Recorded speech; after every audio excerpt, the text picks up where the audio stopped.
Welcome back to Problem Solver Politics. I am your host, Cardin Ellis, with Cody the Oracle. Hey, everybody. Anyway, allegedly, it seems to us, the Iowa 2.0 is coming around the corner in Nevada, no less, because it looks like they haven't cleaned up any problems with the non-app that is just software pre-installed on a tablature device. Or you will not believe what we're about to read you, folks. And by folks, I mean you dog-faced pony soldiers. So anyway, anybody that got that joke, just let me know in the chat. Cody, tell us what's going on. Well, we're obviously on Monday where we sit. The New Hampshire primary is coming up, I believe, tomorrow and Tuesday. So looking ahead a little bit, because by all accounts, it seems like New Hampshire should go more or less without a hitch. We're looking forward to Nevada a bit because Nevada is another state that runs a caucus somewhat similar to Iowa.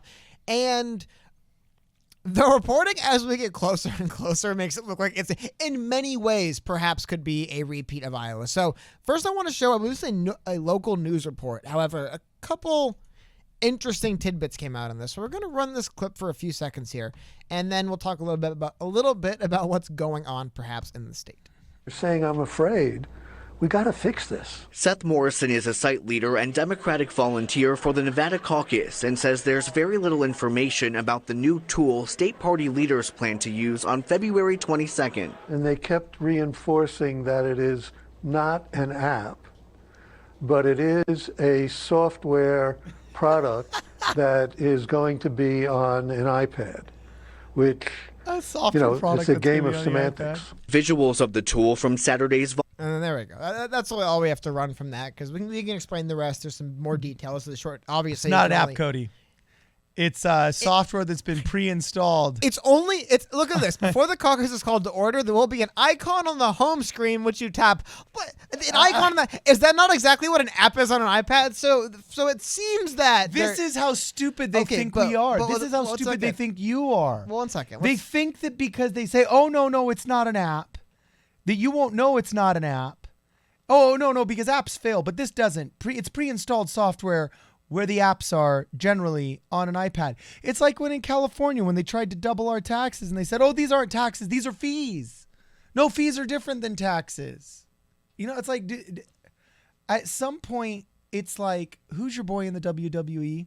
When he recategorized the insurance of the WWF from being an actual wrestling venture to being like a concert. No, Vince McMahon. Vince McMahon said, we're not going to insult your intelligence anymore. Exactly. By calling this actual wrestling, right? Will somebody in the DNC come out and just say, we're not going to insult your intelligence anymore? Well, how about this? Most people have seen, I guess the bigger thing is this, because This is what I wanted to say from the beginning, and this is hilarious to me. This was a quote, and again, we're going back in the time machine here, guys, and we're going to February 8th, which I believe is 2 days ago, to talk about what was the reporting around the Nevada caucus just way back 2 days ago. It's from 538. Nevada Democrats canceled their caucus app, but that poses its own problems. This is a direct quote sent to 538 from the Nevada Democratic Party. They confirmed way back on Friday that they eliminated the option of using an app at any step in the caucus process. You see, we are not using an app. We are simply using a pre-installed software tool on an iPad that is an icon on your screen that basically looks and functions more or less like an app. So it is Babe, really we're not getting weird. divorced. This is just a temporary domestic separation in which half of your money is going to an account that you no longer have access to. So we're getting a divorce. No. It's a temporarily state-induced separation. You mean a divorce? No. I mean, come on. How many times can you try and say that without getting away with it? You're nodding your head. I like it. See, he's nodding his head. I don't usually get that. I usually Sorry, get I was trying to pull this. I'm trying to pull this thread up because I want to go through this because it's obviously there's a lot of people. So they swore off of it, but now they're back onto it. Well, there was weird. I just want to. All I wanted to highlight there. It took us 5 minutes. I just want to highlight there was weird, goofy semantic games that were played by the Nevada Democrats. However, it just shows this basically. It looks like there's disarray already. After swearing up and down they will not be using an app, they basically came out and explained to us what an app is, and they said they'll be using that instead. So it does seem like something like that's going to be used. Now this is interesting. There is a Institute, I guess they're called. I was going to call them a company, but I guess it's the OSET Institute. Organization, I guess is the better word for that. Anyway, that mostly just basically investigates potential software to be used in elections. Very interesting in that stuff, it seems like. As far as their credibility, the only thing I could say, the only person that follows them that I follow was Barack Obama. So whatever that means for credibility, but doing some Googling around in all seriousness, they seem more or less above board. So anyway, they did a pretty interesting thread talking about what we could expect from this app we're going to see in Nevada. So they say a deja vu this time in Nevada. Let's be clear from the start. Theirs is an app, and no designation of tool changes that. Let's stop playing word games, so they mentioned that. The fact that it's preloaded and may not use mobile connectivity is the only difference. So that's the too long didn't read here. Because, by the way, massive differences that are really important. I definitely think, I remember a lot of issues I heard from Iowa, just to be fair to the Nevada Democrats. A lot of issues I heard from Iowa, people who, I think there was like, I've heard some precincts report that like basically, or some counties said like 70% of precincts basically said, we didn't even bother installing the app. We always plan on just calling in the results. Yeah, we used to. okay. Like, there was issues of people not using it, issues of people not knowing how to installing it, issues of people, I have to imagine there's no way this app, I've never heard of an app being ran out on day one that worked on every iOS, Android update everyone's using on whatever device they have. So one device, one app preloaded, that could help. And the fact that it's not going to be using mobile connectivity, but by the way, it's such a joke the Iowa one did. It's mobile, okay, they can't use Wi-Fi. Anyway, there's a couple other issues though. So they go over, it's nonsense to get caught up in the nuanced definition of app versus tool. Anyway, so what's the difference in Nevada? It's preloaded and configured by IT support, and iPads are distributed. So like I said, that's really good that everyone, first of all, it makes sure that people couldn't just not download it or say, I couldn't figure it out, so I just chose not to use it. Everyone's going to have it, and the app will perform the Caucus math and then produces the results that way to be manually transmitted. So basically the idea is you put all your stuff in, it'll shoot out the numbers, and you actually report that the same way you always did. So it's closer to a calculator than a transmitting app. Yeah. However, that doesn't mean there'll be no problem. So they go through this. And it doesn't mean that the calculator app on our phone isn't an app. Well, it also doesn't. Well, again, like the semantic aside, it doesn't mean that they're. Because remember, the Iowa app had issues with accounting. It wasn't only transmission. Some of the numbers they were getting were wrong. They were getting bad numbers. So if this spits out bad numbers, we could be seeing the same thing. And they go on to mention, though, and they say, although it appears they have 2 more weeks in Iowa, they still have suffered from much of the same product management missteps. The first and foremost being doing nothing to engender trust, communication, and transparency in what they are doing. Like I said, that is why the semantics game bothers me so much. They basically just lied. Yeah. It's a nice way of saying lied. They lied and said it's not an app, but it is. So. And these are the people that say they want to take over our healthcare. Well, yeah, but how will the results of the app or tool be reported, manually or by network? If the latter, how will it be secured? That's also the other big question. So I'll leave the whole thing here. We can get exactly through all the, if you want to go more in the in-depth kind of actual stuff here. However, they went through and detailed like 15 different ways this could go wrong still. And I would say from the fact that the Nevada Democratic Party didn't have the spine, I guess, to say we will be using an app, but ours will be better, and instead call it, I mean, software assisted tool is one of the goofiest ways to get around it, but it looks like by all accounts we could be headed to a train wreck. And there's just one last thing we have to mention, and I'm going to credit, I don't know if he actually dug it up, but this was the first Twitter account I saw put together. So this is a Twitter user, Samuel D. Finkelstein II. I don't know if that's ad cancel Sam. So he is, I believe, big Bernie supporter, full disclosure on this, but doesn't change anything else here. Just that's how I know him. Anyway, this I thought was hilarious. So the Nevada Democratic Party just hired paid Buttigieg organizer to be their voter protection director. And he has some screenshots here. Now, he actually went ahead and just put the link to the Wayback Machine on this one, or archive. And this is hilarious to me. So you can look. This is an archive, I believe, from today of Mrs. Goldman, who was the individual hired by the Nevada Democrats, of her work history. And this to me, actually, let me adjust this so you guys can see it. This to me feels like it shouldn't be allowed either legally or just by the Democrats themselves. How can your employment for a campaign end the day your employment as the voter protection director of a state's party begin? Like, I mean, this is everything. This is beyond swamp. Like, you can't tell me you go from a completely ideologically charged campaign to that represents the person and the state to all of a sudden being the voter protection director. And I hate that word protection, because all of the rich Republicans that are out there, that want to glean money out of their different institutes and stuff like that. I hear this all the time when I go to these Republican events. They say, well, I just want to make sure that you and your family are protected. Oh, by that, you mean you want to grift 10% on top of this and make sure you have a fatty paycheck. Because now the word protected with Republicans means overcompensated for work you didn't do. And protected with Democrats means, pushing out any dissentious voices that aren't just establishment Democrat, whether it's protecting the establishment from Bernie Sanders or protecting it from Republicans. Like, protection is their excuse to nationalize something on the left, and protection is their excuse to overcompensate themselves on the right. That word voter protection director is pure BS. Well, I also think the title's weird for another reason why, and I have an article here we're going to go up for a second, but their primary caucus is this month. You're hiring. Yeah. So that is where I will give them a little bit of credit, at least. And I'm not going to say I trust them or believe this, but this is an article. I'm going to pull it up right now from the Las Vegas Sun talking a little bit about this. So Nevada Democrats claim, got a whitelist on my browser. Sorry, folks. But anyway, the Nevada Democrats claim that the Pete Buttigieg staffer will not be involved in the caucuses. So if you believe that, so I believe here is that then why hire her? Her position will be. Then why hire her? That's like saying, I will explain. we hired a coach for the football team, but he won't be involved Let with me the tell you players. why they said they'll hire her, and then you could say probably the same Okay. thing anyway. Her position will be handling planning for the general election in November, the party said. She won't having a decision-making role in the upcoming caucus on February 22nd. Even if she did, party officials stress no person involved in the caucus has the ability to affect the results. So it does.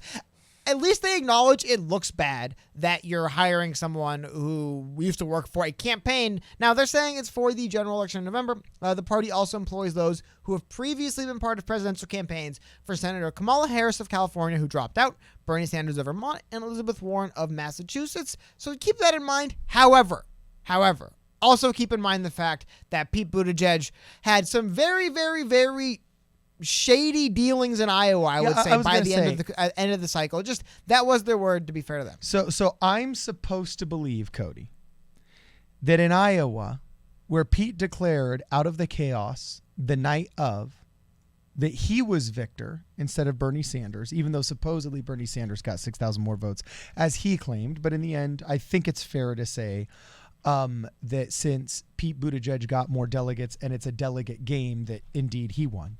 But anyway, so I'm supposed to believe that in the chaotic caucus, this obscure mayor from a town who's just an outsider, and this up-and-coming mayor from a small town in Illinois that has no connections, was just, the leader triumphant of the Iowa caucuses. But wait, his campaign consultant's wife was an executive for Shadow Inc., the company that made the failed app that declared him victor.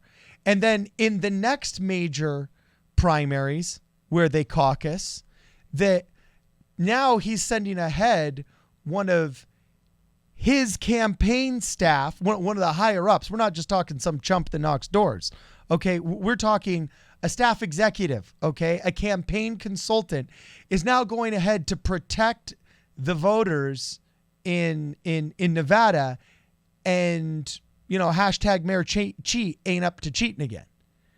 Like, I just, you can't convince me that this obscure mayor from a small town, you know what I'm saying, isn't putting his fingers on it. Like, actually, you could convince me that he's not, because I understand that, yes, ethical people, you can still be a Democrat and report unbiasedly for a news media source. You can self-regulate. Yes, I get all of that. But there's just way too many instances where hashtag Mayor Cheat looks just whether it's optically bad or just genuinely bad. Too many of these things are adding up, Cody. They're just way too many of these things are adding up to me. It's getting beyond a point of incompetence. I mean, it doesn't. Here's the thing. I mean, again, like Barack I said, Obama's ground game was phenomenal in 2000. Just really quickly. Okay. Multiple campaigns. I think there could be a lot of corrupt mumbo jumbo going on back here. I'm not saying they're rigging it for Pete. All I'm saying is no one's doing themselves any favor. Like, I do believe, aside from, is Mayor Pete cheating or not, that aside, employing somebody who this week was working directly for a campaign to now work for the state party. It just looks weird with the primary coming up, especially to hire them as a voter protection director, especially when it seems like there is shenanigans going on with Pete Buttigieg. It is a really bad look. And here's the other problem with that now. So they lied about the app, which they're using an app. They lied about that. They didn't lie about this, but now they have this, which looks weird. At a certain point, and I said the same thing with Iowa. It was like Pete just saying he won before he actually did. Again, I don't think Nevada is dropping, 1 million delegates on someone. A lot of this is just a media cycle. Like the first few, until Super Tuesday, you're really just trying to get some momentum going. And then a lot of the elections start really piling up, Why? No one is going to actually care what the final results are, and they won't trust them. They'll just say, throw them out. If we get to the point where there's been 3 states, I think it would have gone, Iowa, no one cares. It looks like New Hampshire might go over well. And then Nevada, no one cares. They're rigging it for Pete Buttigieg. I mean, that is such an awful way to start the cycle. And it seems like the Nevada Democrats have given nobody any reason to trust them. I mean, this is, I don't want to say shocking to me, but I mean, on Friday, they deliver a statement saying we are in no way going to be using an app. I mean, it's eliminated the option of using an app. Not even an option anymore. It's been eliminated. Any step in the caucus process until we find out 2 days later, they're just going to use an app to calculate things. It's basically a calculator at that point. Well, then also I don't just know why giving it has up to be that. Just giving up on the app makes me think you're kind of stupid too, because as a millennial, all of us know apps work. Well, well-designed really. apps. Well-designed apps can work for all kinds of even very complicated tasks. For heaven's sakes, I was using an app to get the mortgage on my house. I will trust hundreds of thousands of dollars to an app that from a source that I trust, that I understand is secure. And something as simple as tallying votes in a caucus can be done by an app in a nanosecond. I wonder if they're going to give them iPads. Why can't it just be just fix the app instead of eliminating it? Why can't it be like a browser-based thing or a computer-based software? Why does it have to be installed on a phone or an iPad? This is weird to me. Why can't it be on a laptop? Because then they won't have a chance to buy a bunch of laptops and get a cool deal with I think Tim that is. Cook. Yeah, why does it have to be an iPad? Why like, can't it just be like some Samsung tablet? How come it has to be an iPad? Isn't it easier to program for Android anyway? Wouldn't it make more sense to be Android-based? If you don't think Tim Cook and Apple aren't huge players in the leftist secular movement, you're crazy. I think it's more this. So we can go out and buy whatever we want. Why don't we buy iPads? I think people always want to, whenever you're spending someone else's money, you're going to get the iPad because it's cool. You're not going to get the sensible Android device because, maybe just because the Apple stuff works. A lot of Android devices work. It's just when you're buying a device that's going to be used for maybe a couple times for voting, honestly, I would say a lot of the benefits of the iPad are out the window. Yeah. What, you need this complex gyroscope to add up 45 people voting for Bernie and 75. True. You really need you really need a device with how much those cameras? The one on the front and the back, you know what I mean? Those aren't cheap, those aren't free. Yeah. What do you need those for in the device that's just tallying up? Like I said, a sensible browser-based solution, a laptop software. I have to imagine if you can bank on your browser, you can definitely do voting on a browser, and you can have that sent to a lot of people. So I'll tell you right now, the insistence on the actual physical tablet device is weird to me as well. So it looks like shenanigans up and down the board in Nevada again. So I can't wait for, what is this? I want to say February 22nd, I believe they start voting. Can't wait for the nonsense. Can't wait. I'll tell you right now, the team that makes Mozilla Firefox, open source web browser, okay? It's all done by volunteer coders, Those guys could make this app literally overnight. Overnight, they could make an app that is secure, that tallies caucuses, probably has a couple of cool add-ons like some visualized bars so that anybody that wants to log in and watch it happen in real time could probably watch it happen in real time. Those guys could pump this out overnight. So anyway, let us know what you guys think in the comments below. Make sure you follow us on Twitter. We actually got a podcast now where we can be found on Spotify. I believe we're getting approved for Google Podcasts, and sometime in the next 24 hours, we should start being able to upload onto Apple Podcasts and so on and so forth. So anyway, whoever your podcast provider is, make sure you check them out because the audio of our videos can be now found in podcast form for all you guys that love listening to audio podcasts. This is Problem Solver Politics. See you later, you dog-faced pony soldiers.